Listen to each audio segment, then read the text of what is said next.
Hello बच्चों, आज मैं तुम्हें कॉम्प्लेक्स नंबर पढ़ाने जा रहा हूं। कॉम्प्लेक्स नंबर जैसा कि तुम्हें पता ही है, z बराबर x plus i y, x and y are real numbers and i बराबर अंडर रूट माइनस वन। ये i बराबर अंडर रूट माइनस वन देख करके तुम्हें अजीब सा नहीं लगता कि i की value under root minus one कैसे डिफाइन होगी? अरे भाई, अब जब i बराबर अंडर रूट माइनस वन कर दोगे, भाई i बराबर अंडर रूट के अंदर माइनस वन कर दोगे तो i स्क्वायर की वैल्यू कितनी आएगी? अरे ये तो माइनस वन आ जाएगी। और किसी भी चीज का स्क्वायर यार माइनस वन हो जाए, है ना, थोड़ा सा अजीब सा लगता है ना। तो ये आखिर i की value under root minus one क्यों डिफाइन की गई? भाई कोई पागल तो हो नहीं गया था कि जो है i बराबर under root minus one define कर दिया, है ना, i स्क्वायर बराबर माइनस वन कह दिया। भाई ये कोई मजबूरी ही रही होगी तभी ऐसा किया गया होगा। तो वो कौन सी मजबूरी थी जिसकी वजह से ऐसा किया गया, इसको जानना तो चाहोगे ही, है ना। भाई ये नया चैप्टर आया, वैसे है कॉम्प्लेक्स नंबर ना, इजी नंबर। कॉम्प्लेक्स नंबर इसका नाम पड़ गया है थोड़ा अंडर रूट माइनस वन, भाई i बराबर अंडर रूट माइनस वन की वजह से इसका नाम कॉम्प्लेक्स नंबर रख दिया गया है। वैसे ये है बड़ा इजी नंबर, हर चीज़ तो जो है ज्योमेट्री से ही, मैक्सिमम चीज़ें ज्योमेट्री से ही सॉल्व हो जाती हैं, और थोड़ा बहुत इधर उधर करना है तो z बराबर x plus i Y assume करके हो जाता है। तो बताऊंगा सारे चीज़ें कैसे इसमें आगे बढ़ना है, पर ये है बड़ा इजी नंबर।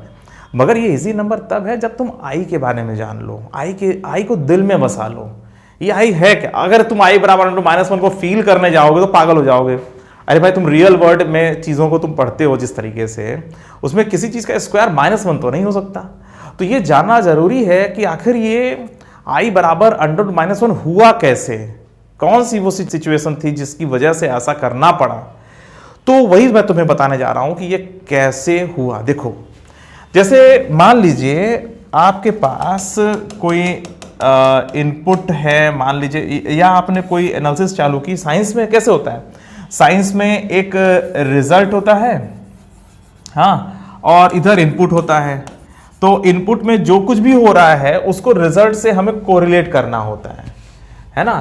तो जैसे टेम्परेचर में, फिजिक्स में ही बात करें तो टेम्परेचर में जैसे जब फार्मूला सारे डेवलप कर लिए गए थर्मोडायनेमिक्स में, जैसे पीवी बराबर एनआरटी वगैरह वगैरह फार्मूले ढेर सारे हैं, तो उसमें टेम्परेचर को जब डिग्री में रखा गया तो वो फेल होने लगा फार्मूला। तो लोगों ने फिर एनालिसिस करी, जिन्होंने इसको डेवलप किया है ना थर्मोडायनेमिक्स, तो उन्होंने इसकी एनालिसिस करी। पता चला कि टेम्परेचर में अगर हम डिग्री में, जो टेम्परेचर की वैल्यू जो डिग्री में है उसमें अगर 273 हम ऐड कर दें, उसके बाद जब हम फार्मूले में रखते हैं तो सारी एनालिसिस सही होने लगती है।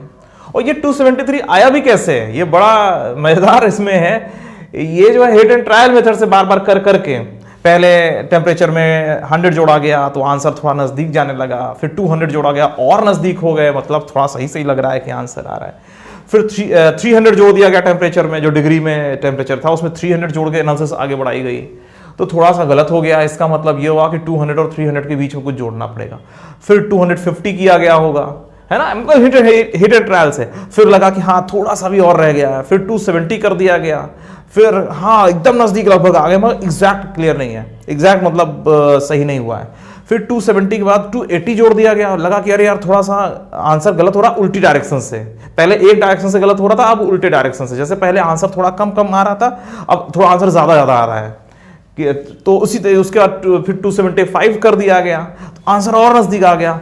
उसके बाद 274, फिर 273, ऐसे कर करके पता लगा लिया गया कि जो है टेम्परेचर में कितना ऐड कर दिया जाए कि जो है एनालिसिस हमारी सही होने लगे, मतलब फार्मूले में वैल्यूज को हम रखने लायक हो जाएं।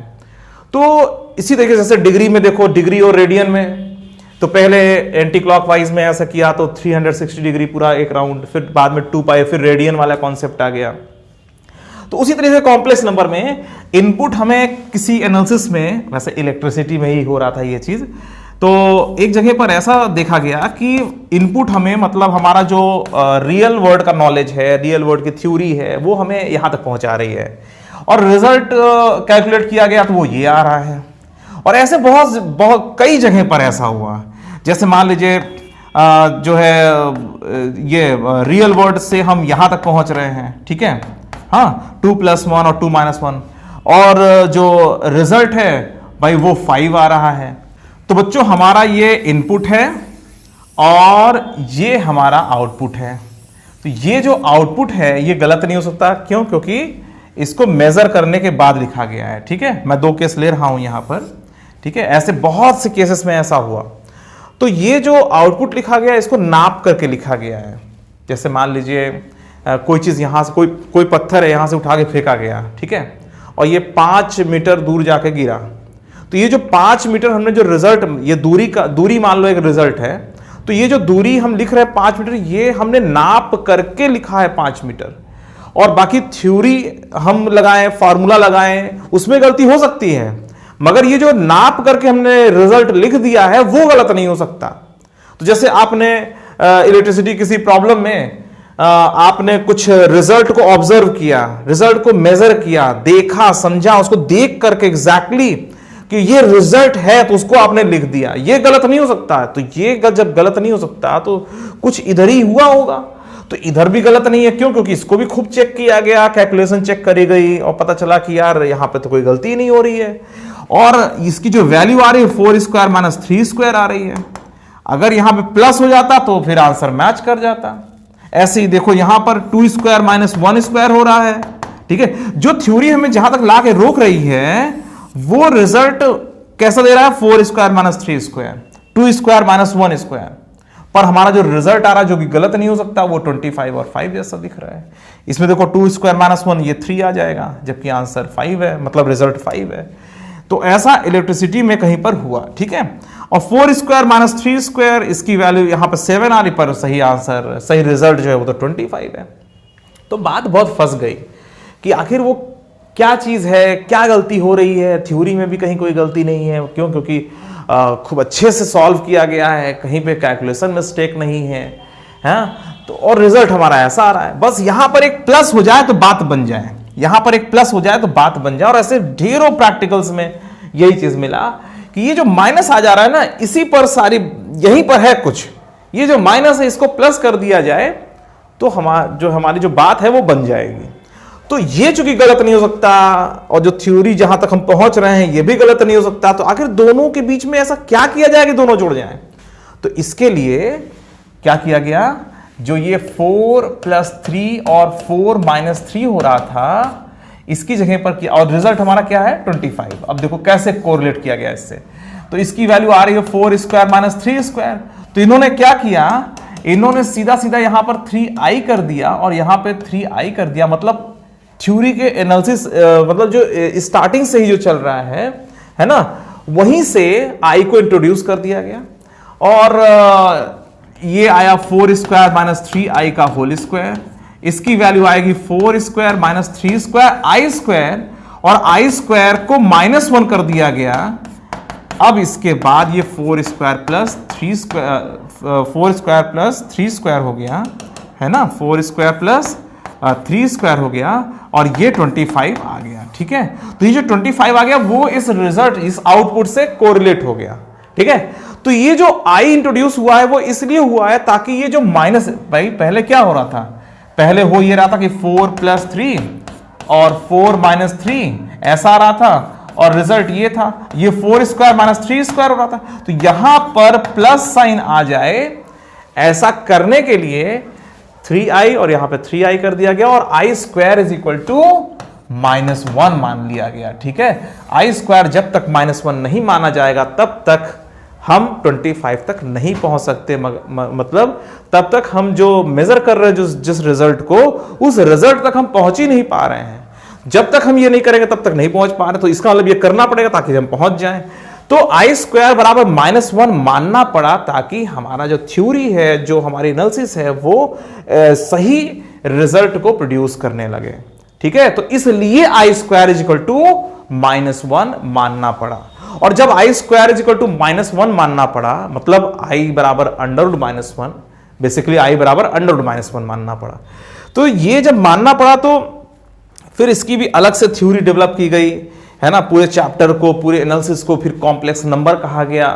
और इस थ्योरी ने एक ऐसी चीज डेवलप कर दी कि इसमें, मतलब ये एक वेक्टर क्वांटिटी थी जिसमें मैग्नीट्यूड था, जिसमें डायरेक्शन था, और इसमें रोटेशन पॉसिबल था, इसमें डिवीजन पॉसिबल है। जबकि वेक्टर में जैसे अगर हम ये करना चाहें 1/i प्लस जे प्लस के, तो ये करना पॉसिबल नहीं है, ऐसा हम नहीं कर सकते। पर कॉम्प्लेक्स नंबर में ये सब करना पॉसिबल है, ठीक है, रोटेशन पॉसिबल है, तो बहुत चीजें जो है पॉसिबल होने लग। पर ये हाइपोथेटिकल i बराबर √-1 ये हाइपोथेटिकल चीज था, पर प्रैक्टिकल वर्ड की जो प्रॉब्लम्स थी ना, उनको बहुत अच्छे से ये सॉल्व करने लगा। तो ये जो कॉम्प्लेक्स नंबर है इसको बनाया गया ताकि जो हमारा थ्योरी है वो रिजल्ट से कोरिलेट हो जाए, जो हम कर रहे हैं, जो हम इनपुट डाल रहे हैं और जो हम एनालिसिस कर रहे हैं उससे हमारा सही रिजल्ट निकले। इसके लिए कॉम्प्लेक्स नंबर में मतलब ये जो है i बराबर √-1 को डेवलप किया गया, इसको लाया गया सामने, ठीक है। और इससे पूरा जो चैप्टर बना, इसमें एक कॉम्प्लेक्स प्लेन बना, XY प्लेन जैसा है ना। जब भी हम कोई प्लेन में कुछ स्टडी करने लगते हैं तो एक हॉरिजॉन्टल एक्सिस और एक वर्टिकल एक्सिस रखते हैं ताकि किसी एक्सिस का दूसरे एक्सिस पर कोई प्रभाव ना पड़े। तो जो है इसमें भी हॉरिजॉन्टल एक्सिस, वर्टिकल एक्सिस बनाया गया। हॉरिजॉन्टल एक्सिस को रियल एक्सिस कहा गया, वर्टिकल एक्सिस को इमेजिनरी एक्सिस कहा गया, है ना, रियल एक्सिस। तो ये सब चीजें जो हुई तो अभी मैं बता नहीं जा रहा हूं। तो ये कॉम्प्लेक्स नंबर में ये जो i आया, ये समझ में आ गया सबको कि ये आउटपुट से कोरिलेट करने के लिए ऐसा किया गया ताकि हमारे थ्योरी से जो हो रहा है उससे आउटपुट सही आना शुरू हो जाए, ठीक है। अच्छा चलिए, अब देखो z बराबर x प्लस आई वाई के लिए अब जल्दी जल्दी मैं तुम्हें सारी बातें बताता हूं, है ना। तुम्हें तो इतना समझ में आ ही गया कि z कैसे कोरिलेट। अब z के बारे में बहुत चीजें अब बताने जा रहा हूं, ठीक है। इसमें जो x है उसको रियल पार्ट ऑफ z कहते हैं और x को रियल z ऐसा करके लिखते हैं, ठीक है।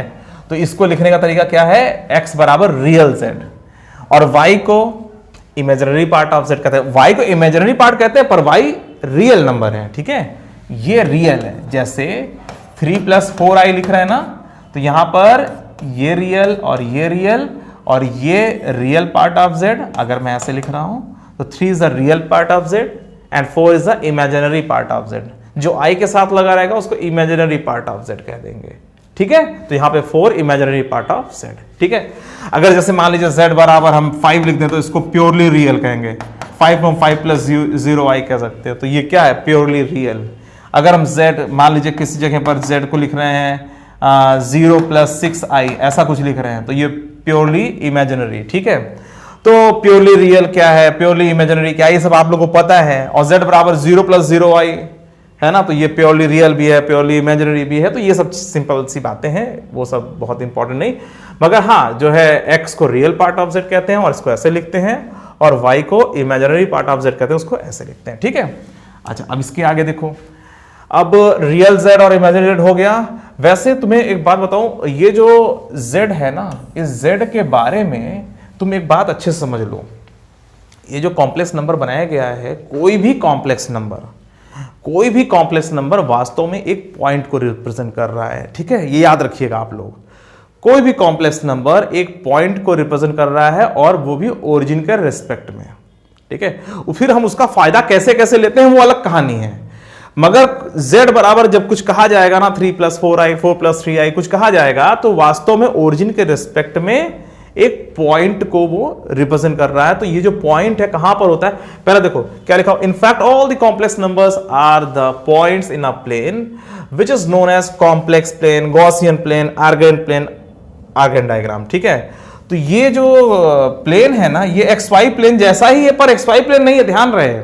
तो ये जो z हम पढ़ने जा रहे हैं ना, 3 + 4i 4 + 3i 5 + 7i something i, ये वास्तव में एक प्लेन में एक पॉइंट है। तो वो कैसा बनता है प्लेन, ये देखो ये रियल एक्सिस, हॉरिजॉन्टल एक्सिस को रियल एक्सिस कहते हैं, ठीक है। और ये इमेजिनरी एक्सिस, ये मैंने पहले से ही बना के रख दिया है ताकि समय कम लगे, ठीक है। और जहां पे समझाना है वहां पे मैं समझा दूंगा तुम्हें अच्छे से, कोई दिक्कत नहीं होगी तुम्हें।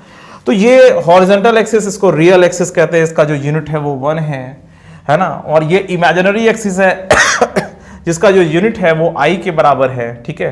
तो इस तरीके से बनाया गया रियल एक्सिस और ये जो इमेजिनरी एक्सिस। अब जैसे 2 + i है ना, तो ये जो 2 + i है, ये जानते हो 2 + i, जैसे मैंने कह दिया कोई कॉम्प्लेक्स नंबर है z1 बराबर 2 + i, तो इसको मैं ऐसे भी लिख सकता हूं, 2, 1 भी लिख सकता हूं। तो ये ऑर्डर्ड पेयर के फॉर्म में भी लिखा जा सकता है। देखो a + i भी लिखा हुआ है ना, ध्यान रखना, इसको हम लोग a कॉमा बी भी लिख सकते हैं, मतलब z बराबर 7 प्लस 8i लिखा हुआ है तो तुम निश्चिंत होकर के z बराबर 7 कॉमा 8 लिख देना, ये भी लिख सकते हो, ठीक है। तो z बराबर 7 का, ये वास्तव में पॉइंट की एनालिसिस चल रही है। अब तुम पॉइंट की एनालिसिस करने जा रहे हो, पूरे कॉम्प्लेक्स नंबर में तुम क्या करने जा रहे हो, पॉइंट की एनालिसिस करने जा रहे हो, ध्यान रखना, ठीक है। पॉइंट का जब मॉड z निकालना होगा तो क्या होगा, वास्तव में वो ओरिजिन से डिस्टेंस निकल रही होगी, रोटेशन हो रहा होगा, बहुत चीजें हो रही होंगी, मगर कॉम्प्लेक्स नंबर क्या है असलियत में, स्टार्टिंग में, बेसिक में क्या है, वो ओरिजिन के रिस्पेक्ट में एक पॉइंट है, ठीक है। तो जैसे 2 प्लस आई लिखा हुआ है, ये 2,1 है ना, ये 2,1 इसको लिख सकते हैं, ये 1,4 है, ठीक है, और ये 4,3 है। तो जैसे हमने कहीं मान लो तुम्हारे सामने कहीं क्वेश्चन आया कि let a complex number z बराबर 7,9, तो तुरंत तुम समझ लेना कि z बराबर 7 प्लस 9 आई, ठीक है। लेट अ पॉइंट z बराबर 7,9, तो z बराबर 7 प्लस 9 आई कर देना, समझ में आ रही बात। तो ये जो कॉम्प्लेक्स नंबर है इसको ऑर्डर्ड पेयर के फॉर्म में भी लिखा जा सकता है, ठीक है, कहीं कोई दिक्कत नहीं है, ठीक है। और क्यों लिखा सकता है, क्योंकि वास्तव में ये पॉइंट को ही रिप्रेजेंट कर रहा है, ठीक है। तो ये समझ में आ गया आप लोगों को, ठीक है। तो सारे पॉइंट्स जो हैं उसको कॉम्प्लेक्स के फॉर्म में भी लिखा गया है, कॉम्प्लेक्स नंबर के फॉर्म में भी, और ऐसे कार्टेशियन फॉर्म में भी लिख दिया गया, ठीक है। तो चलिए फिलहाल रियल एक्सिस क्या है, इमेजिनरी एक्सिस क्या है ना, तो ये तुम्हें समझ में आया। और इस प्लेन को क्या बोलते हैं, कॉम्प्लेक्स प्लेन। इसको एक्स वाई प्लेन मत कह देना, इसको वाई एक्सिस मत कहने लगना, तुम लोग की आदत पड़ी रहती, तुम लोग कहते हो वाई एक्सिस, ऐसा मत बोलने लगना। ये इमेजिनरी एक्सिस, ये रियल एक्सिस, ठीक है। चलिए अच्छा, अब देखो इसमें क्या है, कॉम्प्लेक्स नंबर में एक चीज याद रखना आप लोग, कॉम्प्लेक्स नंबर में दो कॉम्प्लेक्स नंबर कभी छोटे बड़े नहीं होते। अच्छा एक बात बताओ, अगर मान लो ये पॉइंट है, ये पॉइंट है, इन दोनों में छोटा बड़ा, इन सारे पॉइंट में छोटा बड़ा कौन है, बता सकते हो? नहीं बता सकते हो। लोकेशन छोटी बड़ी नहीं होती है। तो कॉम्प्लेक्स नंबर क्या है, लोकेशन। लोकेशन कैसे छोटी बड़ी हो सकती है? तो लोकेशन के बारे में कभी भी ये चीज मत कहना, समझ में आ रही बात। Z1 लेस देन Z2 या Z1 ग्रेटर देन Z2, इस तरह की बातें आप मत करिएगा, ठीक है। तो Z1 greater than Z2 और Z1 less than Z2 are not defined because Z1 and Z2 are the points and points can never be compared as less or greater. ये याद रखिएगा आप लोग, कॉम्प्लेक्स नंबर में कभी भी दो कॉम्प्लेक्स नंबर के बीच में Z1 less than Z2 या Z1 greater than Z2 ऐसा मत कहना, ठीक है, क्योंकि पॉइंट्स हैं दोनों, किसी भी हाल में अगर दोनों पॉइंट्स हैं तो पॉइंट्स आपस में छोटे बड़े नहीं होते। हाँ, पॉइंट्स की ओरिजिन से दूरी जो है वो छोटी बड़ी हो सकती है, पर जो है पॉइंट्स एक दूसरे से छोटे बड़े। पॉइंट्स क्या है, अरे यार ये लोकेशन है, ये लोकेशन इस लोकेशन से बड़ी छोटी कैसे हो सकती है, ये लोकेशन इस लोकेशन से छोटी बड़ी नहीं हो सकती ना, समझ में आ रही बात। तो लोकेशन एक दूसरे छोटे बड़े नहीं होते, ठीक है, बस जगह जगह होती है, उसका कोऑर्डिनेट होता है, ठीक है। तो जो है कॉम्प्लेक्स नंबर में आप Z1 greater than Z2 या Z1 less than Z2 ऐसी बातें मत बोलिएगा, ठीक है। अब आगे चलते हैं। अब देखो i बराबर √-1 की वजह से कुछ एनालिसिस स्टार्ट हुई, और ये जो एनालिसिस है बहुत बढ़िया जगह पर हमें पहुंचाएगी। जानते हो, कोऑर्डिनेट में कुछ ऐसी जगह पर प्रॉब्लम्स है जिसको किसी और तरीके से करो तो बहुत देर लग जाएगी, मगर कॉम्प्लेक्स नंबर वाले तरीके से करो तो बहुत जल्दी सॉल्व हो जाता है ये हाइपोथेटिकल i बराबर √-1, इसको फील नहीं कर सकते, पर ये कैलकुलेशन प्रोसेस है। तुम ऐसे समझ लो, कॉम्प्लेक्स नंबर एक बढ़िया सा गजब का जो है ये कैलकुलेशन प्रोसेस है। कॉम्प्लेक्स नंबर कैलकुलेशन प्रोसेस है, बढ़िया सा है, बहुत जल्दी आंसर निकाल देने वाला एक जो है प्रोसेस है। बस इतना ध्यान रखना आप लोग, ठीक है। और इसको बनाया क्यों गया है बता ही दिया तुम लोगों को कि एक जगह मजबूरी फंस गई है ऐसे कि भैया माइनस को प्लस कैसे करें, तो i² बराबर -1 करके, है ना। तो भाई इसकी मजबूरी की मतलब इस चैप्टर को बनाने के पीछे की मजबूरी तुम समझ गए, ठीक है। कोई तरीका ही नहीं बचा माइनस को प्लस करने का, तो i² बराबर -1 लेकर के तब रिजल्ट से कोरिलेट किया गया, ठीक है। तो चलो फिलहाल i पर कौन कौन सा अलजेब्रा हो सकता है, मतलब प्लस माइनस मल्टीप्लाई डिवाइड में क्या क्या हो सकता है। तो i बराबर √-1, तो जाहिर सी बात है i² बराबर -1, और ये सब मैं बता के चल रहा हूं ताकि तुम्हारा स्टार्टिंग और इसको लिखने का समय इसमें कोई मतलब ही नहीं है, साफ दिख रहा है कि क्या कैसे हो रहा है। तो जहां पर समझाना है वहां पर मैं रुक जाऊंगा, पूरा एक एक चीज समझाऊंगा, और जहां पे सिर्फ लिख करके काम चल जा रहा है वहां लिख के काम चला लेंगे, कोई दिक्कत नहीं है। अब जैसे देखो i बराबर जब ये है तो i² ऑटोमेटिक -1 हो जाएगा, आई क्यूब निकालना है तो इसको आई स्क्वायर इंटू आई लिख देंगे, और आई स्क्वायर -1 होता है तो माइनस आई हो जाएगा। आई पावर 4 आई स्क्वायर इंटू आई स्क्वायर, छोटी छोटी चीजें हैं, ये 1 हो जाएगा। अब जब दो कॉम्प्लेक्स नंबर को हमें ऐड करना होता है तो इसके रियल पार्ट जुड़ जाते हैं और इमेजिनरी पार्ट जुड़ जाते हैं। अरे b प्लस आई डी लिखा हुआ है, इसको सही कर दे रहा हूँ, ठीक है। चलो आई गायब हो जाओ भाई, ठीक है, ये b प्लस माइनस डी, ठीक है, समझ में आ रही बात। चलो तो ये हो गया। तो जब कभी हमें दो कॉम्प्लेक्स नंबर को प्लस माइनस करना होता है तो उसके रियल पार्ट आपस में जुड़ जाते हैं या सब्ट्रैक्ट हो जाते हैं। ऐसे आई कॉमन ले लिया, b प्लस माइनस डी कर दिया, ठीक है। इसी तरीके से जब मल्टीप्लाई करते हैं तो AC, जब इन दोनों को मल्टीप्लाई करेंगे तो AC आएगा, इन दोनों को मल्टीप्लाई करेंगे तो क्या आई स्क्वायर बी डी आएगा। तो आई स्क्वायर बी डी, आई स्क्वायर तो -1 होता है ना, और फिर i इंटू बी सी, ठीक है, और आई डी इंटू ए, तो i इंटू ए डी, ठीक है, तो i कॉमन ले लिया आई डी। तो ये सब ऐसे। अब एक कॉम्प्लेक्स नंबर में दूसरा कॉम्प्लेक्स नंबर जब डिवाइड करते हैं तो उसको सॉल्व करने का प्रोसेस वो ये होता है। इसमें क्या करते हैं, डिनोमिनेटर में जो दिख रहा है ना c प्लस आई डी, इसी के कॉन्जुगेट से मल्टीप्लाई कर देते हैं और ऊपर भी मल्टीप्लाई कर देते हैं, ठीक है। तो इससे क्या होता है, इसकी वैल्यू ये आ जाती है c square plus D square, ठीक है। और ऊपर जाहिर सी बात है मल्टीप्लाई आराम से कर लोगे तुम लोग, कोई दिक्कत नहीं है। तो इस तरीके से हम लोग आगे बढ़ते हैं, ठीक है। तो जब भी हम दो कॉम्प्लेक्स नंबर या उससे ज़्यादा कॉम्प्लेक्स नंबर, 3-4 कॉम्प्लेक्स नंबर, सब में हम आपस में कुछ प्लस माइनस मल्टीप्लाई डिवाइड कुछ ऐसा करते हैं तो यही सब चीज़ें होती रहती हैं, इसलिए इसको बताना है अलजेब्रा ऑफ कॉम्प्लेक्स नंबर, ठीक है। चलो इसके आगे देखते हैं क्या होता है। अब इसके आगे modulus of a complex number. सबसे पहले तो भाई मॉडुलस के बारे में ये जानो भाई, z बराबर x प्लस वाई है, x प्लस आई वाई है, तो मॉड z बराबर होगा √x square plus y square. Mod z होता क्या है, मॉड z वास्तव में ओरिजिन से उस पॉइंट की दूरी होती है, ये याद रखिएगा। जैसे मान लीजिए आपके सामने कोई पॉइंट है z, अब z को हम पॉइंट समझेंगे, ठीक है, हमेशा। तो z बराबर मान लीजिए x प्लस आई वाई लिखा हुआ है, ठीक है। तो यहां से यहां तक की जो दूरी है ना भाई, अगर यहां तक ये है तो ये x होगा, ये y होगा, तो जाहिर सी बात है ये कितना होगा, x square plus y square. भाई मॉड, और यही क्या है, यही तो मॉड z के बराबर है, ठीक है। तो मॉड z क्या है, वास्तव में ओरिजिन का उस पॉइंट से दूरी। जब भी हमें किसी पॉइंट का ओरिजिन से डिस्टेंस निकालना होता है कॉम्प्लेक्स प्लेन में, तो हम लोग मॉड z की वैल्यू निकालते हैं। मॉड z बराबर √x square plus y square होता है, ठीक है। तो ये याद रखिएगा। तो इसी को मैंने अगला लिख दिया है, देखो। In fact, mod z is the distance of the point z from the origin, ठीक है। तो उसके लिए पूरा मैंने बना दिया है, z बराबर a प्लस आई बी है, तो mod z बराबर √a square plus b square होगा, ठीक है। तो mod z मतलब ओरिजिन से उस पॉइंट की दूरी। अब जैसे मान लीजिए z बराबर 3 प्लस 4 आई है, तो ये जो पॉइंट है वो कहाँ होगा, यहाँ पे कहीं है। तो ये जो पॉइंट है z बराबर 3 प्लस 4 आई, वास्तव में 3,4 है ये।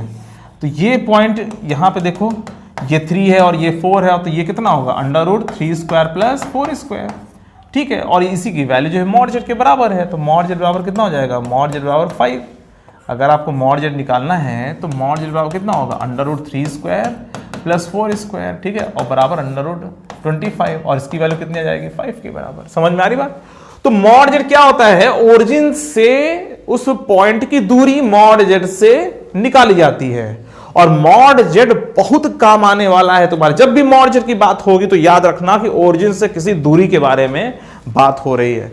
जब तक ज्योमेट्री नहीं समझोगे तब तक ज्योमेट्री के प्रॉब्लम्स कैसे सॉल्व करोगे। तो ज्योमेट्री को पूरी तरीके से समझ, जब भी कोई मॉड z कह दिया तुरंत दिमाग में आ जाए कि अरे ये तो ओरिजिन से दूरी की बात हो रही है।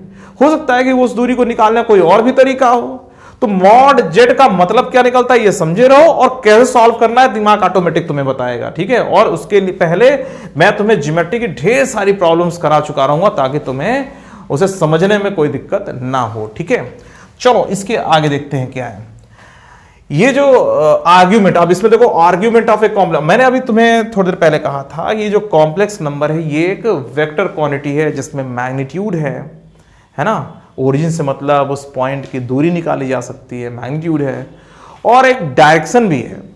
तो ये जो ओरिजिन से जो डायरेक्शन आती है ना, ये इसमें ये जो कॉम्प्लेक्स नंबर है इसमें मैग्नीट्यूड है, इसमें डायरेक्शन है, इसीलिए वेक्टर क्वांटिटी है।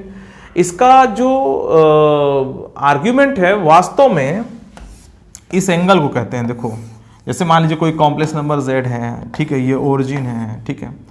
तो ये जो एंगल है ना थीटा, ये जो है आर्ग्यूमेंट कहलाता है। फिलहाल स्टार्टिंग में इसको प्रिंसिपल आर्ग्यूमेंट कहते हैं। थीटा की वैल्यू माइनस पाई से प्लस पाई के बीच में होनी चाहिए, है ना। तो ये जो z है इसको ओरिजिन से मिलाओ और real axis, positive direction of real axis. जब तुमसे कहा जाए positive direction of real axis तो मतलब इधर की बात हो रही है, इस साइड की बात हो रही है, ठीक है। Negative direction of real axis इधर की बात होगी। तो इधर से कितना एंगल बन रहा है इसका, तो यही प्रिंसिपल आर्ग्यूमेंट होता है। और ये इस पहला आर्ग्यूमेंट, जो आर्ग्यूमेंट का जो सबसे बेसिक पार्ट है वो है प्रिंसिपल आर्ग्यूमेंट, ठीक है। तो ये जो देखो इसके आगे मैंने इसको समझाया हुआ है, ये जैसे जेड यहां पर है, ओरिजिन से मिलाया, ठीक है, और एंटी क्लॉकवाइज में जैसे हम यहां पर एंगल नाप रहे हैं, तो ये जो आ रहा है एंगल, ये जो है इसका प्रिंसिपल आर्ग्यूमेंट थीटा है। और थीटा की वैल्यू माइनस पाई से प्लस पाई के बीच में होनी चाहिए और प्लस पाई पर इक्वल साइन लगा हुआ है, ठीक है। अगर जेड मान लीजिए यहां पर आ जाए तो ये इतना हो जाएगा प्रिंसिपल आर्ग्यूमेंट, यहां हो जाए तो ये इतना हो जाएगा, यहां हो जाए पॉइंट तो प्रिंसिपल आर्ग्यूमेंट इतना हो जाएगा, यहां हो जाए तो प्रिंसिपल आर्ग्यूमेंट कितना हो जाएगा। अगर पॉइंट यहां पर हो जाए तो प्रिंसिपल आर्ग्यूमेंट इतना नहीं बोलोगे, तब तुम इधर से जाओगे। तुम कुल मिलाकर के एंटी क्लॉकवाइज में अगर जा रहे हो तो तुम पाई एंगल से ज्यादा नहीं जा सकते। प्रिंसिपल आर्ग्यूमेंट, ये जो एंगल निकाल रहे हो ना, इसकी मैक्सिमम वैल्यू पाई हो सकती है, ठीक है।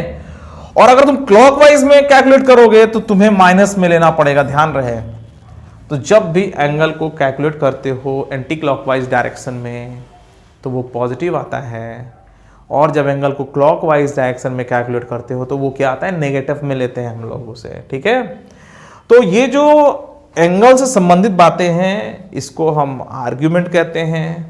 तो ये क्या चीज है, the angle between the positive real axis and the line joining z and origin is known as principal argument theta which is between minus pi to plus pi, ठीक है।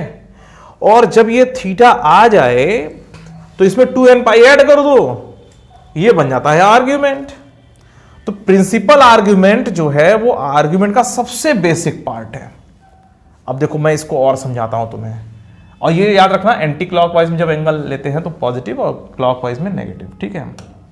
देखो होता क्या है, जैसे मान लीजिए कोई पॉइंट यहां पर है, ठीक है, इससे ओरिजिन से मिलाया गया इसको, और ये एंगल मान लीजिए π/6 है, तो थीटा बराबर π/6 ले लोगे। समझ में आ रही बात, हाँ। और अगर तुमसे कहा जाए कि ये एंगल 2π + π/6 है तो ये गलत नहीं होगा, ये कहना भी गलत नहीं है। अगर थीटा बराबर π/6 है तो 2π + π/6 में क्या गलती है भाई।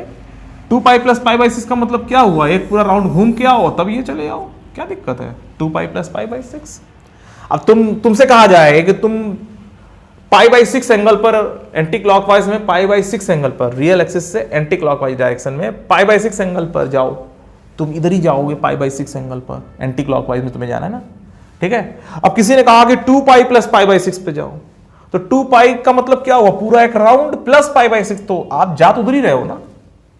दो बच्चे हैं या दो लोग हैं, एक से कहा गया कि भाई एंटी क्लॉकवाइज डायरेक्शन में π/6 एंगल पे मूव करना चालू करो, दूसरे से कहा गया कि 2π + π/6 एंगल पे तुम जाओ, रियल एक्सिस के एंटी क्लॉकवाइज डायरेक्शन में आप 2π + π/6 एंगल कैलकुलेट कर लो, नाप लो और फिर घूमना चालू करो या जाना चालू करो, तो वो भी उसी डायरेक्शन में तो जाएगा।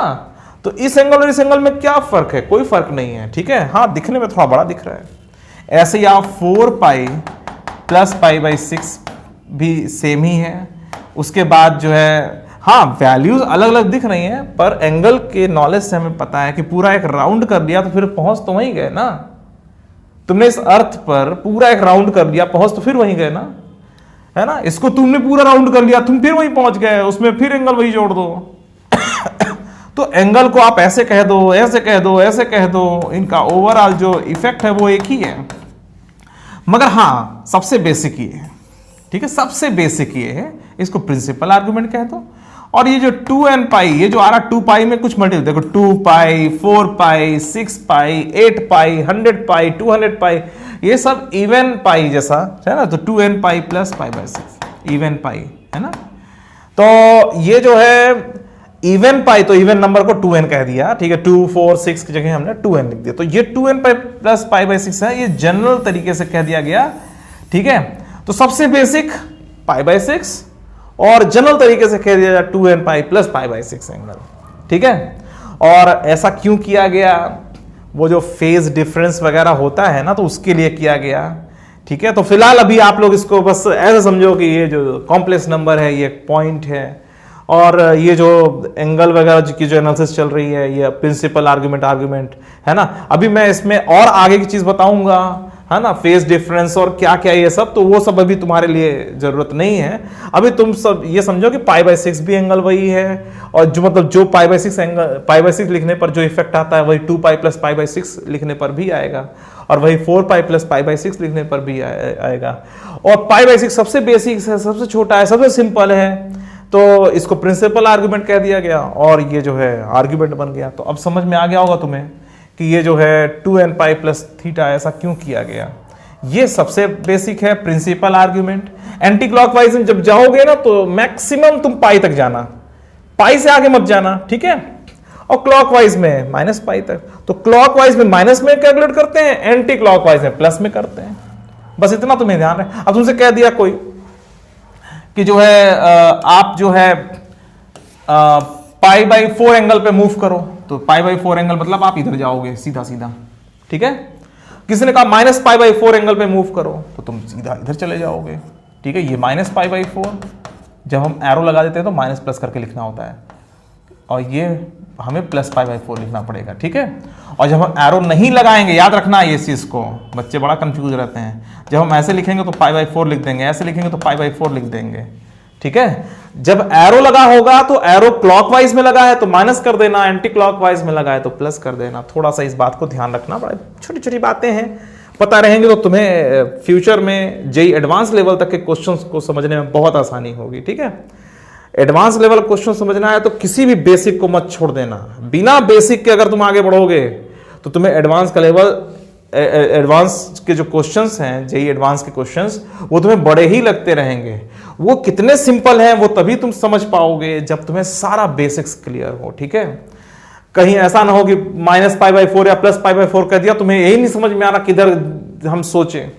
तो अगर ये कमी रहेगी तो फिर तुम्हें तो बड़ा क्वेश्चन लगता ही रहेगा, आंसर गलत आता ही रहेगा। तो आंसर सही हो जाए, हमेशा सही हो, उसके लिए बेसिक्स पर बहुत ध्यान दिया करो, ठीक है। तो जब एरो लगा हो तो प्लस में प्लस पाई बाई 4, और जब इधर जैसे क्लॉकवाइज में दिख रहा है यहाँ पे एरो लगा हुआ तो इसको minus pi by 4, anti clockwise में एरो लगा हुआ है तो प्लस में आंसर, क्लॉकवाइज में है तो माइनस में आंसर। और अगर ऐसे पहुंचते पहुंचते यहां तक पहुंच गए तो ये अभी प्लस में जाएगा, ठीक है, प्रिंसिपल आर्ग्यूमेंट की डायरेक्ट से सोचें तो, ठीक है। और आगे जाओगे, अगर पॉइंट यहां तक हो गया तो इतना हम नहीं ले पाएंगे, ये गलत हो जाएगा, आप फिर इधर से कैलकुलेट करोगे, ठीक है। तो इधर से माइनस साइन के साथ लोगे, ठीक है। इतना समझ में आ गया, चलो। तो जो है वो हो गया प्रिंसिपल आर्गुमेंट और आर्गुमेंट की थ्योरी हो गई। अब कैसे कैलकुलेट करें, अब प्रिंसिपल आर्गुमेंट और आर्गुमेंट को कैलकुलेट करने का तरीका क्या है, अब तुम्हें यह समझना पड़ेगा। तो प्रिंसिपल आर्गुमेंट और आर्गुमेंट कैसे कैलकुलेट करें, इसमें 4 केसेस हैं, ठीक है। और उन चारों केसेस के लिए चिंता नहीं करो, मैंने आज सब बना दिया है तुम्हारे लिए।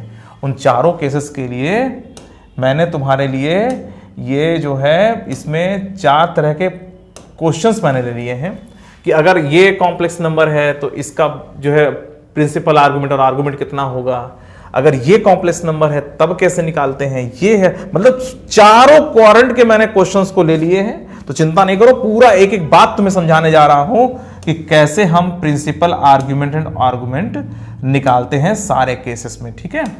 तो देखो इसमें जो है हम चलते हैं एकदम स्टार्टिंग पर, ये finding the principal argument and argument. तो क्या क्या थ्योरी है पहले इसको समझो। जैसे मान लो कोई कॉम्प्लेक्स नंबर दिया हुआ है z बराबर, और ये देखो एंगल की एनालिसिस बिना किए अगर तुम आगे गए तो जाहिर सी बात है जब कॉम्प्लेक्स नंबर में एंगल का मैग्नीट्यूड का इतना बड़ा इफेक्ट है, बिना इसके तुम आगे नहीं बढ़ सकते। तो एंगल अगर तुम्हें नहीं पता होगा तो तुम फंस जाओगे फ्यूचर में। तो इसको तुम चारों क्वाड्रेंट में अच्छे से समझ लो कि फर्स्ट क्वाड्रेंट में क्या होता है, सेकंड में क्या होता है, थर्ड में क्या होता है, फोर्थ में क्या होता है। पॉइंट अगर किसी जिस क्वाड्रेंट में है तो उसके हिसाब से हम कैसे रूल चेंज करते हैं, कैसे हम लोग फार्मूला चेंज करते हैं, ये अगर पता हो जाएगा तो फिर तुम्हें कोई डर नहीं है, फिर तुम एंगल के एनालिसिस आराम से कर सकते हो। और जिसको एंगल के एनालिसिस आ गई तो उसको बहुत कुछ आ गया, ठीक है। तो फिलहाल देखो इसमें फाइंडिंग द प्रिंसिपल आर्गुमेंट, तो इसमें जैसे मान लीजिए कोई कॉम्प्लेक्स नंबर z बराबर a प्लस आई भी दिया हुआ है, तो सबसे पहले एक फॉर्मूला लगाइए, ये tan थीटा बराबर mod b upon mod a। ठीक है, जैसे यहाँ z बराबर a प्लस आई भी है तो ये a होगा, ये b होगा, तो सबसे पहले tan थीटा बराबर b अपॉन a मतलब mod b upon mod a पहले कर लीजिए। तो इससे क्या होगा ना कि आप एक्यूट एंगल पा जाओगे, रियल एक्सिस से एक्यूट एंगल जो है वो पा जाओगे। देखो ये चारों केसेस मैंने बना दिए। देखो जैसे यहां पे z बराबर √3 प्लस आई लिखा हुआ है, ठीक है, तो ये कितना जाएगा π/6। ध्यान दो भाई, tan थीटा बराबर जो है 1/√3, भाई ये कितना है, ये √3 है और ये 1 है। भाई आई के साथ जो लगा हुआ है वो ये ऊपर वाला डिस्टेंस है ना, हाँ, तो √3 प्लस आई लिखा हुआ है मतलब ये 1 है और ये √3। आई के साथ जो लगा हुआ है, आई के साथ जो कुछ लगा वो इमेजिनरी पार्ट है, वास्तव में वर्टिकल डिस्टेंस के लिए, वर्टिकल डायरेक्शन के लिए है, किधर जा रहे हैं हम लोग। तो √3 प्लस आई लिखा हुआ है, तो इसका मतलब ये हुआ कि आप ये जान रहे हो कि ये 1 है और ये √3 है, तो ये π/6 एंगल आएगा। ठीक है, अब √3 प्लस 7i कर दिया जाए तो 7i मतलब i, 2i, 3i, 4i है ना, 7i ये हाइट 7 हो गई, 7 अपॉन समथिंग है ना, ऐसा कर लेंगे 7 अपॉन √3। अगर √3 प्लस 7i है तो tan थीटा बराबर 7 अपॉन √3 हो जाएगा। फिलहाल √3 प्लस i है तो 1 अपॉन √3 और ये π/6।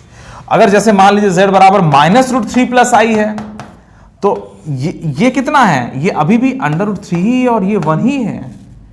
ठीक है, आप यहां पर भी क्या करोगे, इस वाले में भी क्या करोगे, tan थीटा बराबर 1 अपॉन -√3, यही ना करने वाले हो भाई, आप लोग यही ना करोगे। ठीक है, ऐसे है ना, सॉरी इसमें थोड़ा सा सही करते हैं ये।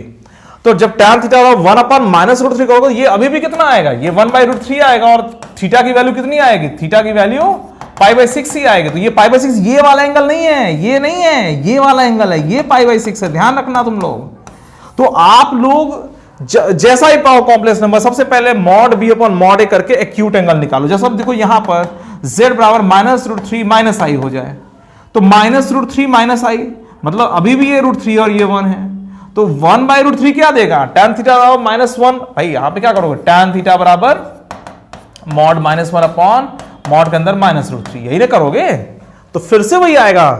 ठीक है, अब ये नहीं कि -1 बाय है ना, तो -1 में मॉड लगा दो, -√3 पर मॉड लगा दो, 1/√3 आएगा, tan थीटा बराबर 1/√3, तो थीटा बराबर π/6। तो ये थीटा π/6 क्या है, ये और इधर वाला एंगल नहीं, ये वाला एंगल है।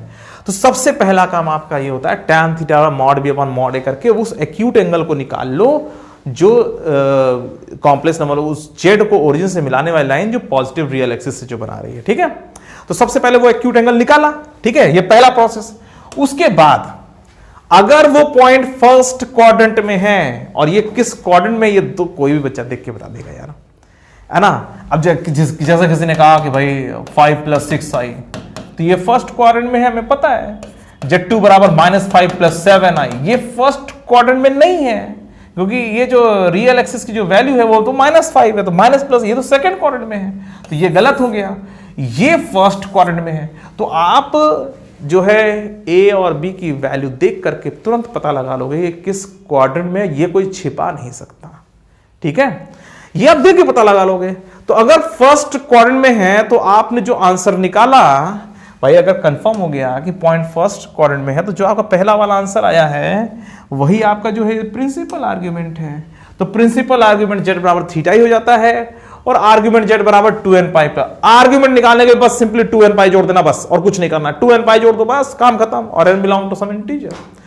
तो प्रिंसिपल और मेन यही है, ध्यान रखना, प्रिंसिपल आर्ग्यूमेंट अगर तुम्हें समझ में आ जाएगा तो 2n पाई जोड़ने में कितना देर लगेगा। तो प्रिंसिपल आर्गुमेंट थीटा हो जाएगा। अगर फर्स्ट क्वाड्रेंट में है तो डरने घबराने की कोई बात नहीं है, आपका जो पहला वाला आंसर आ रहा है वही आपका प्रिंसिपल आर्गुमेंट हो जाएगा, और आप उसमें सिंपली 2n पाई जोड़ दोगे तो वो बन जाएगा आर्गुमेंट z। ठीक है, इतना समझ में आ गया। अच्छा बताओ, अगर सेकंड क्वाड्रेंट में है तो, अगर पॉइंट मान लो सेकंड क्वाड्रेंट में है, ठीक है, आपने थीटा तो ये निकाल के रखा हुआ है भाई, tan थीटा बराबर जो mod b upon mod a वाला फॉर्मूला है भाई, tan थीटा बराबर जो mod b upon mod a वाला जो फॉर्मूला है वो तो ये वाला एंगल निकाल के देगा, मगर आपको तो पॉजिटिव रियल एक्सिस से एंगल निकालना है। तो जब ये एंगल निकालना है, इसको हम लोग प्रिंसिपल आर्गुमेंट कह रहे हैं। इधर से जो एंगल निकाला जाता है, इसको हम लोग प्रिंसिपल आर्ग्यूमेंट कह रहे हैं, तो हमें तो पाई में से थीटा घटाना पड़ेगा, तभी ना पाई माइनस थीटा आएगा।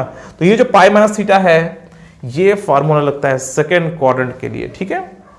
और इसके लिए अब कुछ नहीं समझाऊंगा, 2n पाई कैसे जोड़ दिया इसको एकदम नहीं समझाऊंगा, समझ में आ गया ना तुम लोगों को। हाँ, बस आर्ग्यूमेंट के लिए 2n पाई जोड़ देते हैं, इतना तो तुम्हें पहले ही बता चुका हूं, ठीक है। अभी नया नहीं समझा रहा हूं, तुम्हें पता है। तो ये जो है ना, ये पाई माइनस थीटा क्यों लग रहा है फॉर्मूला, क्योंकि सेकेंड क्वाड्रेंट में है और हम पाई माइनस थीटा करके पॉजिटिव रियल एक्सिस से एंगल निकालेंगे, ठीक है। अच्छा, पॉइंट अगर थर्ड क्वाड्रेंट में है तब पॉइंट मान लीजिए यहां पर है, ठीक है। अब क्या करोगे, थीटा तुमने ये निकाल के रखा हुआ है, ये कैसे आ गया, खुद सोचो, दिमाग लगाओ। अगर ये थीटा है तो जाहिर सी बात है अब आप इधर से तो नहीं निकालने वाले हो, क्योंकि पाई को क्रॉस कर रहे हो। और प्रिंसिपल आर्गुमेंट कहता है कि मेरी वैल्यू पाई से अधिक मत लेना। समझ में आ रही बात, वेरी गुड। तो आप पाई से ज्यादा नहीं जा सकते हो, तो आप क्लॉकवाइज में जाना पड़ेगा, ठीक है। पाई माइनस थीटा वैल्यू पर एरो लगा दिया तो माइनस लगा दिया, देखो जब एरो लगेगा तो माइनस, अगर एरो ना लगता तो माइनस ना लगाता। तो चूंकि क्लॉकवाइज में आप ले रहे हो और सब में इधर ही से लेना, ठीक है, सब में इधर से ही चलना है ऐसे, ठीक है। यहीं से स्टार्ट करना है, या तो इधर जाना है या तो इधर जाना है, ठीक है, या तो इधर जाना है या तो इधर जाना है, ठीक है। तो ये पाई माइनस थीटा करने के बाद माइनस लगा दिया, क्योंकि क्लॉकवाइज डायरेक्शन में कैलकुलेट कर रहे हो, ठीक है। तो प्रिंसिपल आर्गुमेंट ये, और फिर से यहां पे 2n पाई जोड़ दिया इसमें, तो 2n पाई इसमें ऐड कर रहा हूं, मतलब 2n पाई माइनस आ रहा है। तो ये समझाने कोई बड़ी बात है, तुम तो बड़े बच्चे हो गए हो ना, इतना तो समझते हो 2n पाई इसमें जोड़ना मतलब माइनस करके दिखेगा। चलो आगे, फोर्थ क्वाड्रेंट में अगर पॉइंट है बच्चों, तो प्रिंसिपल आर्गुमेंट देखो हो ये रहा है, अगर मैं एरो ना लगाऊं तो ये थीटा है, ठीक है। तो जब ये थीटा है, यहां से यहां ये वाला जो एंगल है थीटा है, तो जाहिर सी बात है जब हमें प्रिंसिपल आर्गुमेंट कहना होगा तो हमें एरो लगाना होगा, किधर से हम कैलकुलेट कर रहे हैं, तो पॉजिटिव रियल एक्सिस से हम क्लॉकवाइज डायरेक्शन में जब कैलकुलेट कर रहे हैं तो माइनस थीटा कहना पड़ेगा। जब फोर्थ क्वाड्रेंट पॉइंट है तो माइनस थीटा, ठीक है। हाँ, तो ये हो गया minus theta, principal argument fourth quadrant में है, और आर्गुमेंट के लिए पाई 2n पाई उसमें ऐड कर दिया, काम हो गया। तो ये चारों क्वाड्रेंट के क्वेश्चंस आपको आने चाहिए, ताकि फ्यूचर में जब भी एंगल की एनालिसिस हो तो तुम बड़े आसानी से उसे कर सको, ठीक है। तो इसको जल्दी से एक क्वेश्चन में समझ लिया जाए, find the principal argument and argument for the given complex numbers, ठीक है। एक बार बताऊं, 4 ही केस तो होंगे तुम्हारे लिए भाई, या तो फर्स्ट क्वाड्रेंट में क्वेश्चन होगा, या तो सेकंड, या तो थर्ड, या तो फोर्थ। अब एक्सिस पर पॉइंट होगा, ऐसा देकर के एकदम आसान तो बनाएगा नहीं कोई क्वेश्चन को, ठीक है। और एक्सिस पे ही है तो या तो 0, या तो भाई π/2, या तो पाई, या तो माइनस π/2, बस हो गया। मगर जो है यदि क्वाड्रेंट के अंदर है तो थोड़ा सा अधिक टेक्निकल होता है, ठीक है। फर्स्ट क्वाड्रेंट, सेकंड और थर्ड, फोर्थ, इन सब के लिए आपको बताना है प्रिंसिपल आर्गुमेंट एंड आर्गुमेंट, ठीक है। अच्छा देखो, अब इसको सॉल्व कैसे करते हैं, तो पूरा चीजें लिखा हुआ है यहां पर। अब देखो, ये जो पहला वाला पार्ट है, जो मैंने ये जो क्वेश्चन लिया था ना, ठीक है, ये हमारा यहां पर पहला दिख रहा है। तो पहला मैंने यहां इसको मैंने इस तरह से रोज कॉलम बना के दिखा दिया ताकि तुम्हें एक साथ सबको देखने का मौका मिले। तो ये पहला और ये नहीं है मान लो इधर, ठीक है। हाँ, और तुम्हारे पास ये पहला कॉम्प्लेक्स नंबर है, ये दूसरा कॉम्प्लेक्स नंबर है, ये तीसरा कॉम्प्लेक्स, इन सब के लिए आर्गुमेंट, प्रिंसिपल आर्गुमेंट सब निकालना है। तो भाई ठीक है, tan theta equal to mod b upon mod है। भाई आप क्या करते हो, आप लोग tan थीटा बराबर mod b upon mod a करते हो ना, मतलब थीटा बराबर tan inverse mod b upon mod a, ठीक है। तो वही कर रहा हूं यहां पर, ठीक है। tan theta mod b upon mod a, theta tan inverse mod b upon mod a. समझ में आ रही बात? चलो, तो अब इसके आगे मैं समझा। तो सबके लिए सबसे पहले हमने थीटा कैलकुलेट किया, ठीक है। चलो, तो देखो बच्चों, ये जो पहला वाला कॉम्प्लेक्स नंबर है, इसका आंसर आ रहा है प्रिंसिपल आर्गुमेंट का π/6 और 2n पाई प्लस पाई। ये कंफर्म कैसे किया, क्योंकि हमें पता है, इसका डायग्राम बना के जब इस कॉम्प्लेक्स नंबर को हम देखेंगे, चेक करेंगे तो पता चलेगा ये तो फर्स्ट क्वाड्रेंट में है। जब फर्स्ट क्वाड्रेंट में है तब घबराने की कोई बात नहीं, जो पहला वाला आंसर है वही प्रिंसिपल आर्गुमेंट है, और आर्गुमेंट में बस 2n पाई जोड़ दिया। अब -√3 प्लस आई आया, इसके लिए भी थीटा की वैल्यू वही आ रही है भाई। tan थीटा बराबर क्या किया, 1 अपॉन -√3 सबका मॉड वॉड, तो थीटा की वैल्यू π/6 आ रही है, ठीक है। तो अब इसका π/6 और ये पाई दोनों सेम थोड़ी ना है। फिर पता चला कि ये तो किस क्वाड्रेंट में है, ये सेकंड क्वाड्रेंट में है। और जब ये बेटा ये सेकंड क्वाड्रेंट में है तो जाहिर सी बात है हमें ये वाला एंगल बताना होगा ना, तो ये पाई माइनस पाई बाई 6, तो वही चीज यहां लिखा हुआ है, देखो ध्यान से, ठीक है। तो ये यहां लिखा हुआ है, ठीक है, तो पाई माइनस पाई बाई 6। तो ठीक है, 5 पाई बाई 6 का प्रिंसिपल आर्ग्यूमेंट है और 2n पाई में ऐड कर दिया, तो जाहिर सी बात है हमारा जो है आर्ग्यूमेंट आ गया, अच्छी बात। अच्छा, और अब -√3 माइनस आई का निकालना था, इसके लिए भी वही थीटा के वैल्यू सेम आई। अब ये कौन सा पाई बाई 6 है? ये वास्तव में ये वाला पाई बाई 6 है, क्योंकि ये जो z है ना, ये किस क्वाड्रेंट में है? ये थर्ड क्वाड्रेंट में है। तो इसको देख करके हमें क्वाड्रेंट पता चल जाता है, बात खत्म। और तो हम इस आंसर को नहीं मानेंगे, हम जान गए ये तो एक्यूट एंगल ये वाला है, हम समझ गए। तो हमें ये वाला एंगल बताना पड़ेगा, तो हमें क्या करना पड़ेगा? पाई में से पाई बाई 6 घटा करके, इस पूरे पाई में से पाई बाई 6 घटा करके माइनस लगाना पड़ेगा, तो वही लिखा हुआ है, ठीक है। माइनस पाई बाई 6 और -5 पाई बाई 6 हो गया, और वो आर्ग्यूमेंट, ठीक है।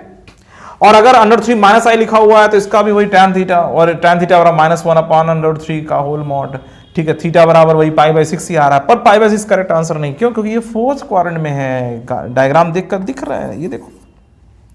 तो जब ये फोर्थ क्वाड्रेंट में है तो जाहिर सी बात है, तो ये पाई बाई 6 एंगल ये वाला है, ठीक है। यहाँ पे एरो नहीं लगा इसलिए माइनस नहीं लगाया मैंने, अगर मैं यहाँ पे एरो लगा दूंगा तो यहाँ पे माइनस लगाना पड़ जाएगा, ठीक है। चलो मैं लगा भी देता हूँ।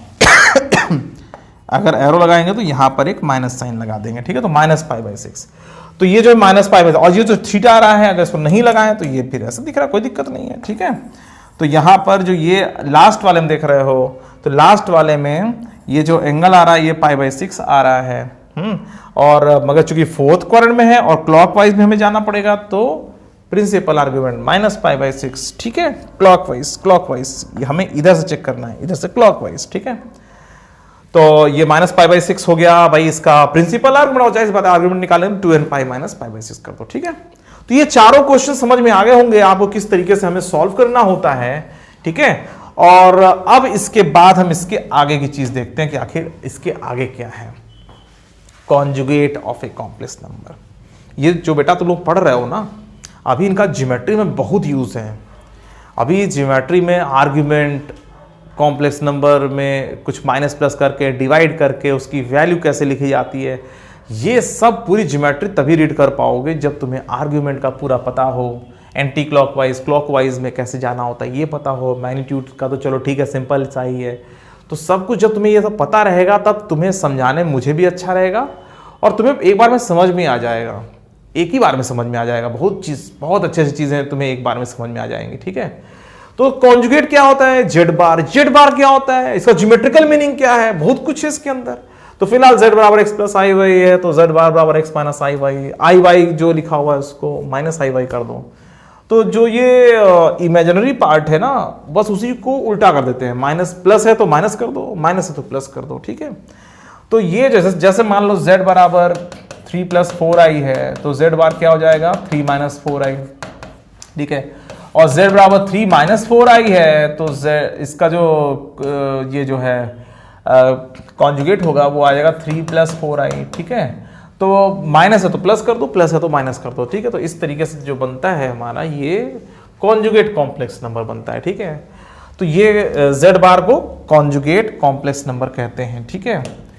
अच्छा, अब देखो इसमें थोड़ा सा कुछ और है जो तुम्हें जानना है, इतना सिंपल नहीं जितना तुम देख रहे हो। सोच रहे हो ना कि z बार बराबर x माइनस आई वाई, बस हो गया बेटा, अभी कहानी शुरू हुई है। तो सोचते हो कहानी खत्म हो गई, यहाँ से कहानी शुरू हो रही है, ठीक है। और एक बेसिक अभी कराने के बाद अभी तुम्हें जब ज्योमेट्री में ले आऊंगा, जब क्वेश्चंस बड़े बड़े तुम बड़े आसानी से सॉल्व करना सीख जाओगे, तब तुम्हें समझ में आएगा कि ये ज्योमेट्री का क्या महत्व है। तो अब ज्योमेट्री वाला पार्ट देखो। वास्तव में z बार जो है वो रियल एक्सिस के रिस्पेक्ट में z का मिरर इमेज है। z bar is a mirror image of z with respect to real axis. अगर ये 3 + 4i है तो ये क्या है? 3 - 4i, ठीक है। अगर इसको ऐसे कर दें, ये जो है अगर ये 3 + 4i है तो ये कितना हो जाएगा? 3 - 4i, ठीक है। तो ये वास्तव में रियल एक्सिस के रिस्पेक्ट में मिरर इमेज वाला चक्कर चल रहा है, ठीक है। तो in fact z bar is a point in the complex plane which is the mirror image of z with respect to real axis. Real axis के रिस्पेक्ट में मिरर इमेज, ठीक है। ये जितना ऊपर जा रहा है उतना ये नीचे, अगर नीचे तो ऊपर, ऊपर है तो नीचे, ठीक है। तो अगर मान लीजिए z यहां है तो z बार यहां होगा, z यहां है तो z बार यहां होगा, ठीक है। तो मिरर इमेज वाला रिलेशन है z का z बार से रियल एक्सिस के रिस्पेक्ट में, ठीक है। अच्छा, अगर z बराबर x plus i Y, z बार बराबर x माइनस आई वाई, तो इन दोनों को देखो जरा, अगर इन दोनों को जोड़ देते हैं तो 2x आ जाता है। बेटा वही तो मैंने कहा ना, कहानी शुरू हो रही है। z प्लस z बार कर दोगे तो 2x आ जाएगा। हाँ, और ये प्योरली रियल हो जा रहा है, मतलब इसकी जो इसमें i वाला पार्ट खत्म हो जा रहा है, और x की value z plus z bar by 2, और x को हम क्या कहते हैं, रियल पार्ट ऑफ z। तो रियल पार्ट ऑफ z बराबर z plus z bar by 2। तो कभी भी आपको रियल पार्ट ऑफ z का कोई क्वेश्चन आए, कोई सॉल्व करने के लिए, आप तुरंत ये कर दीजिएगा, जरा सा भी देर मत लगाइएगा, तुरंत ये करके आगे बढ़ जाइए, सीधा सीधा, ठीक है। और ऐसे ही z माइनस z बार करोगे तो कितना आएगा, 2i आएगा। तो z minus z bar upon 2 बराबर i वाई, या y बराबर z minus z bar upon 2i, है ना। तो जब i डिवाइड कर दोगे तो y वैल्यू, तो कभी भी इमेजिनरी पार्ट ऑफ z ऐसे लिखा हुआ है तो तुरंत z minus z bar upon 2i कर दीजिएगा, जरा सा भी देर मत करिएगा, ठीक है। तो ये चीज आप ध्यान रखिएगा, रियल पार्ट और इमेजिनरी पार्ट, ठीक है। और इसके बाद थोड़ा डायग्राम भी एक समझ लो। अगर z, इसको वेक्टर जैसा हम ट्रीट करें, वेक्टर क्वांटिटी तो है ही, अगर z बराबर x प्लस आई वाई है तो z बार बराबर x माइनस आई वाई। इन दोनों को जब ऐड करते हैं तो z प्लस z बार यहां पहुंच जाता है। आप इसको पैरेलल शिफ्ट कर दो ऐसे, तो एक वेक्टर ये और दूसरा वेक्टर ये जो दिख रहा है ना z बार, ये z बार दिख रहा है वो यहां शिफ्ट हो गया, ठीक है। तो ये z, ठीक है, ये जो है वो z और ये z बार, तो ये z और z बार दोनों ऐड होकर के ये z प्लस z बार 2x के बराबर आता है। अभी मैंने आपको बताया ना z प्लस z बार बराबर 2x, तो वही हो रहा है। और z plus z bar on the real axis आ रहा है, ठीक है, इसमें i नहीं है, और उसका आधा कर दोगे तो यहाँ पे पहुँच जाओगे, ठीक है। तो ये वास्तव में x के बराबर ही है। जब x प्लस आई वाई कर रहे थे ना, तो x की value z plus z bar by 2, z plus z bar upon 2, आधा कर दोगे तो वहीं पहुँच जाओगे, ठीक है। और z यहाँ है तो जाहिर सी बात है माइनस z यहाँ होगा। अब कैसे यार, ये देखो, जैसे z बराबर यहाँ पर 3 प्लस 4i है, तो माइनस z कितना होगा बताओ, माइनस z बराबर माइनस 3 माइनस 4i। अगर ये तुम यहाँ पर हो तो ओरिजिन के रिस्पेक्ट में एकदम अपोजिट चले जाओ तो माइनस z आ जाएगा। तो z यहाँ पर है तो माइनस z यहाँ आ जाएगा, z बार यहाँ है तो माइनस z बार यहाँ आ जाएगा, z का डायरेक्शन इधर है तो z माइनस z बार का डायरेक्शन इधर है, ठीक है। अगर z का डायरेक्शन इधर है तो माइनस z बार का उधर है। तो जब कभी जो है माइनस लगता है किसी कॉम्प्लेक्स नंबर में, तो आप ओरिजिन के रिस्पेक्ट में एकदम उल्टे डायरेक्शन में पहुंच जाते हो, ठीक है। +5 का -5, +7i का -7i, 3 + 4i का -3 -4i, ठीक है, 4 -3i का -4 + 3i, ठीक है। तो आप एकदम अपोजिट डायरेक्शन में पहुंच जाते हो ओरिजिन के रिस्पेक्ट में। तो माइनस z बार ये है तो जाहिर सी बात है ये भी कितना होगा, माइनस z बार ही तो होगा, वेक्टर के तरीके से दिखे। और पैरेलल शिफ्टिंग कर रहे हैं, सीधा सीधा ये पैरेलल यहाँ पहुँच गया, पैरेलल शिफ्टिंग हो सकती है ना, ठीक है। तो z प्लस ऑफ दिस मतलब z of z minus z bar, z में अगर तुम ये जोड़ोगे तो मतलब z माइनस z बार कर रहे हो तो फिर यहीं पहुँच जाओगे, और उसका आधा कर लोगे तो यहाँ पहुँच जाओगे। और z minus z bar upon 2 बराबर कितना था, i y था, याद करो इसके पहले। ये देखो z minus z bar upon 2 क्या था, i y क्यों है, क्योंकि वर्टिकल एक्सिस पर एक पॉइंट है। ये बराबर i y क्यों है, क्यों, क्योंकि ये एक पॉइंट है ना। इसके लो 7 कर दोगे, 7 थोड़ी ना है, ये 7i है। तो अगर i y लिखा हुआ है मतलब ये वर्टिकल एक्सिस पर एक पॉइंट है, इमेजिनरी एक्सिस पर एक पॉइंट है, तभी तो i y लिखा हुआ है। तो ये z minus z bar upon 2 बराबर i y, ठीक है। तो x प्लस आई वाई, इसकी value z minus z upon 2, z minus z bar upon 2, ठीक है। तो ये जो कोऑर्डिनेट है वो z minus z bar upon 2 है, मतलब आई वाई, ठीक है। तो ये कुछ बातें थी उसमें समझाने के लिए। अब इसमें आता है polar form of the complex number. ये पोलर फॉर्म क्या होता है? अब पोलर फॉर्म देखो, जब भी, अच्छा देखो एक बात बताओ, कॉम्प्लेक्स नंबर में तुम मॉडुलस जान गए और आर्गुमेंट जान गए ना, ठीक है। और ये वेक्टर क्वांटिटी है, इसमें मैग्नीट्यूड है, इसमें डायरेक्शन है ना। डायरेक्शन कैसे निकालते हो, एंटी क्लॉकवाइज या क्लॉकवाइज, वही जो सब बताया तुमने। तो पोलर फॉर्म क्या होता है? पोलर फॉर्म ये होता है जब किसी कॉम्प्लेक्स नंबर को मैग्नीट्यूड और डायरेक्शन के फॉर्म में जब लिखा जाता है तो उसे polar form of the complex number कहते हैं। और जैसे कोई कॉम्प्लेक्स नंबर है और तुमसे कह दिया जाए कि 5 डिस्टेंस और π/6 एंगल पर है, मतलब एक कॉम्प्लेक्स नंबर z है, इसमें मैग्नीट्यूड दे दिया जाए और आर्गुमेंट π/6 दे दिया जाए, भाई मॉड z बराबर 5 दे दिया जाए, या इसको आर भी कहते हैं, तो मॉड जेड को आर भी कह देते हैं, तो आर बराबर 5 दे दिया जाए और थीटा बराबर π/6 दे दिया जाए, तो इससे कंफर्म हो जाता है ना 5 दूरी पर π/6 एंगल पर एक पॉइंट है z, तो इन दोनों से भी z को जो है लिखा जा सकता है। और जाहिर सी बात है ये 5 cos π/6 होगा और ये कितना होगा 5 sin π/6। तो अगर तुम्हारा मूड खराब हो जाए तो तुम ये भी लिख सकते हो 5 cos π/6 और प्लस मूड खराब क्या हो जाए, ऐसा लिखना पड़ता है और क्या, तुम ये भी लिख सकते हो। ठीक है, तुम इस कॉम्प्लेक्स नंबर को इसके और इसके फॉर्म में ऐसा लिख सकते हो। ध्यान दो भाई, तुम्हें किसी ने कह दिया कि भाई मॉडुलस जो मैग्नीट्यूड है वो 5 है, आर्गुमेंट π/6 है, तो वो कॉम्प्लेक्स नंबर कैसे लिखा जाएगा? जब ये 5 है, ये π/6 है, तो 5 cos π/6 ये जो रियल एक्सिस की वैल्यू हो गई, और 5 sin π/6 ये इमेजिनरी एक्सिस, इसमें i लगा दो, इसमें i मत लगाओ, ये रियल एक्सिस और ये इमेजिनरी एक्सिस वाला चक्कर चल रहा है इसमें। ठीक है, तो यही चीज मैंने इसके आगे समझाया है। तो z अगर r और थीटा दिया हुआ है तो आप कॉम्प्लेक्स नंबर को ऐसे लिख सकते हो, इसको बोलते हैं polar form of the complex number. समझ में आ रही बात?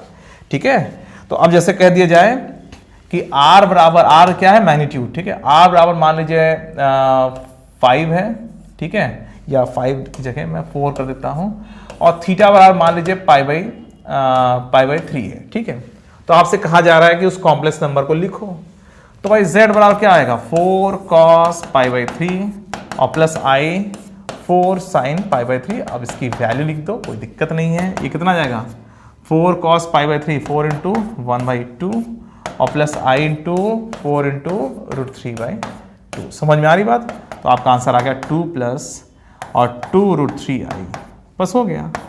तो ये क्या है, ये हमारा जो है पोलर फॉर्म है। ठीक है, और अगर r और थीटा दिया हुआ है तो इसको इस तरह से लिखा सकता है पोलर फॉर्म, और इसको सॉल्व करके हम ऐसे लिख सकते हैं। तो ठीक है, r बराबर 4 और थीटा π/3 है, तो उस कॉम्प्लेक्स नंबर को ऐसे लिखा सकता है। ठीक है, समझ में आ रही बात? तो ये चीज है। तो मैग्नीट्यूड दिया हो, आर्ग्यूमेंट दिया हो, तो बड़े आसानी से आप लोग जो है उसे कार्टेशियन फॉर्म में लिख सकते हैं। ठीक है, तो पहले आपने इसे इस तरह से लिखा और फिर उसके बाद तुमने ऐसे लिख दिया। ठीक है, तो r और थीटा से आप कॉम्प्लेक्स नंबर को तुरंत जान लेते हो। ठीक है, तो फिलहाल एक चीज और तुम्हें बता दूं। अब देखो, जैसे मान लो तुम्हारे सामने कोई क्वेश्चन आए, cos θ1 प्लस i sin θ1, ठीक है, cos θ2। अब ये हम लोग इस पे चलेंगे, cos θ प्लस i sin θ पे थोड़ा एनालिसिस कर लिया जाए, क्योंकि अब ये आ गया ना। हमने इसको ऐसा नहीं कि हमने सिर्फ इतना जानने के लिए समझ लिया कि भाई ठीक है, ये जो cos θ i sin θ आ रहा है ना, इसका बड़ा खेल है। और बेटा जब ये खेल समझ लोगे ना, तब इसके आगे का और चीजें समझ में आएगा तुम्हें। इसको हल्के मत ले रही, तो खाली ऐसे आ गया है, ठीक है, सिंपल सा तुम्हारे सामने दिखाई दे गया। अब इसकी कहानी क्या क्या है, अब तुम्हें मैं दिखाता हूं तुम्हें। देखो, अब जैसे किसी ने कहा कि भाई cos θ प्लस i sin θ1 है ना, ये θ1 cos θ1 plus i sin θ1 plus और इंटू cos θ2 i sin θ2, ठीक है, upon cos θ3 plus i sin θ3। तुम्हें इसकी वैल्यू मान लो निकालनी हो, और cos यहाँ पर सॉरी, यहाँ पर कुछ गलती हो गई है लिखने में, तो इसको मैं हटा देता हूँ। हाँ, cos θ3 प्लस i sin θ3 ऐसे, और cos θ4 प्लस i sin θ4। ठीक है, मान लो इसकी वैल्यू तुम्हें निकालनी हो, सिंपल करना हो, तो क्या करोगे इसमें? तो उसके लिए तुम्हें एक और चीज तुम्हें याद रखनी पड़ेगी। ये cos θ प्लस i sin θ ना, इसको e की पावर i थीटा कहते हैं।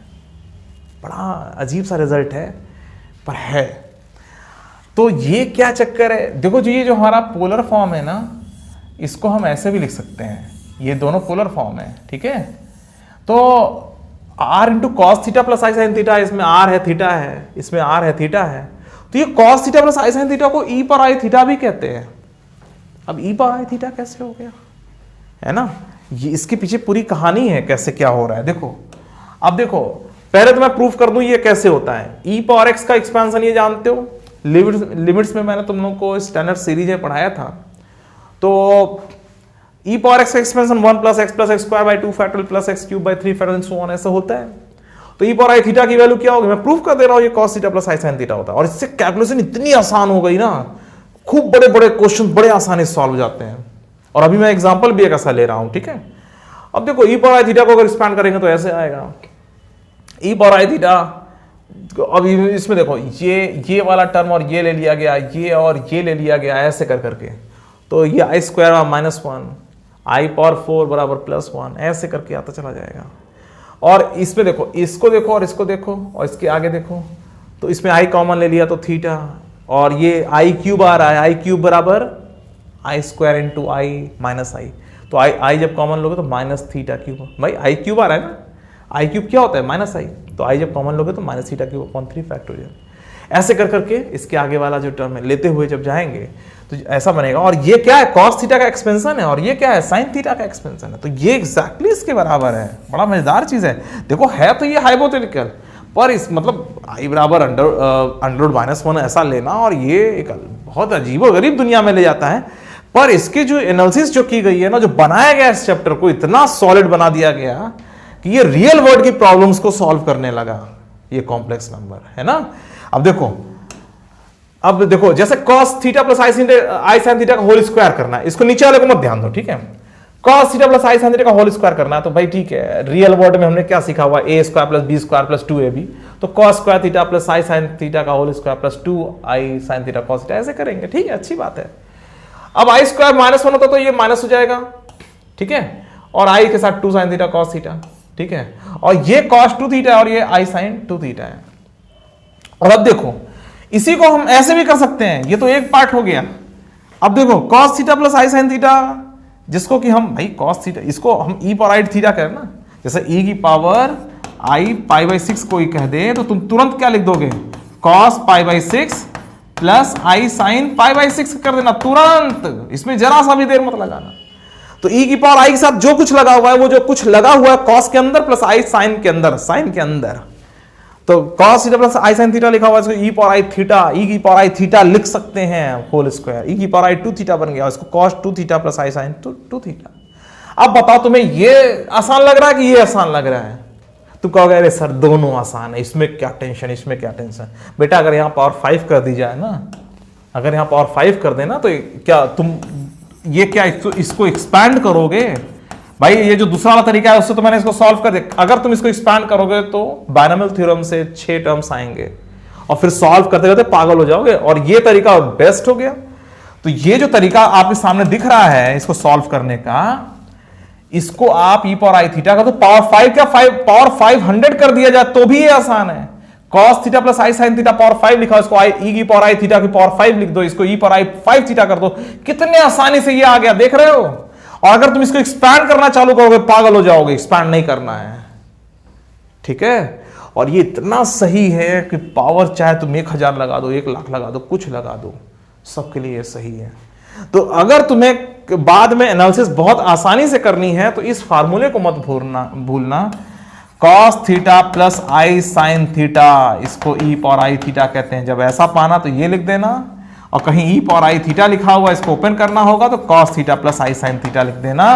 तो इधर उधर आना जाना सीख लो, ठीक है। जब ऐसा पाना तो वैसा लिख देना, ठीक है, कैलकुलेशन करने के लिए। और अंत में जब ये आए तो इसको फिर ऐसा भी लिखने की जो है वो होनी चाहिए, ठीक है, तुम्हारे पास नॉलेज होनी चाहिए।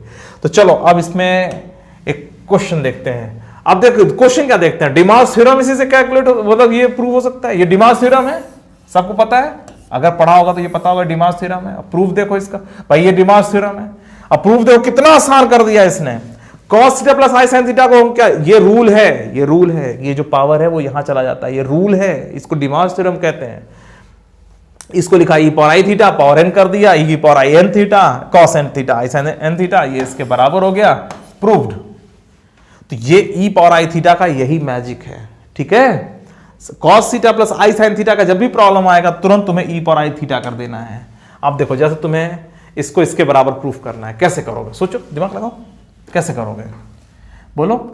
इसको तुम्हें ऐसे करना है, आप इसको पहले वाले को क्या लिखोगे, LHS बराबर e to the power i theta 1, ठीक है भाई। इसको क्या लिखोगे, e की पावर आई थीटा, अरे cos theta 1 plus i sine theta 1 e की power i theta 1 cos theta 1 plus i sine theta 1, इसको e की पावर आई थीटा 2 लिख दोगे, नीचे e की पावर आई थीटा 3 लिख दोगे, हो गया।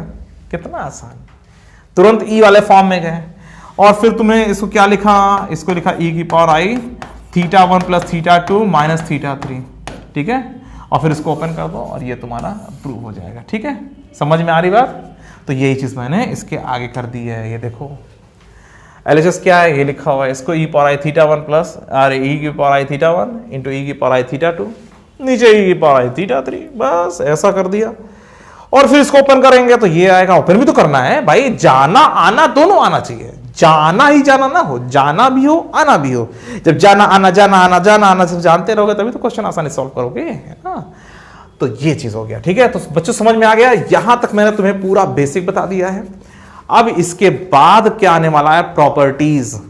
पूरी प्रॉपर्टीज में कॉम्प्लेक्स नंबर में मॉडुलस का है और तुम्हारा आर्ग्यूमेंट का है और जितनी भी प्रॉपर्टीज हैं इस कॉम्प्लेक्स नंबर में जो कहीं पे भी यूज होगा, ठीक है, तो वो सारा कॉन्जुगेट का है ना।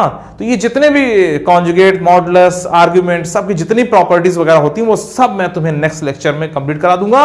और फिर हम उसके बाद ज्योमेट्री की प्रॉब्लम्स में घुस चलेंगे, ठीक है। रोटेशन फार्मूला और कैसे हम उसका यूज करते हैं, ये सब सारी चीजें लेकर के चलेंगे, ठीक है। और इसमें बहुत इंपॉर्टेंट आएगा कॉम्प्लेक्स स्लोप्स। ये जो कॉम्प्लेक्स स्लोप्स होता है ये क्या चीज होता है, अगर इसको जान लो तो बड़ी बड़ी ज्योमेट्री जो तुम्हें दिखने में लगता है बहुत बड़ी, बहुत आसानी से विद इन 30 सेकंड तुम सॉल्व कर सकते हो। तो ये सब सारी बातें बताऊंगा। आज वाली जो सारी बातें बताई हैं मैंने, इसको अच्छी तरीके से नोट कर लीजिएगा, इसको अच्छे से रिवाइज कर लीजिएगा। और नेक्स्ट क्लास में हम properties of the complex number को पूरा करेंगे। हो सकता है उसके साथ साथ हम उसमें जो है रोटेशन फार्मूला वगैरह भी कर ले जाएं, ठीक है। देखते हैं कितना होता है। फिलहाल आज के लिए सिर्फ इतना ही है और इसको आप नोट करके इसको अच्छे से रिवाइज कर लीजिएगा, ठीक है। चलो बच्चों फिर मिलते हैं, बाय बाय।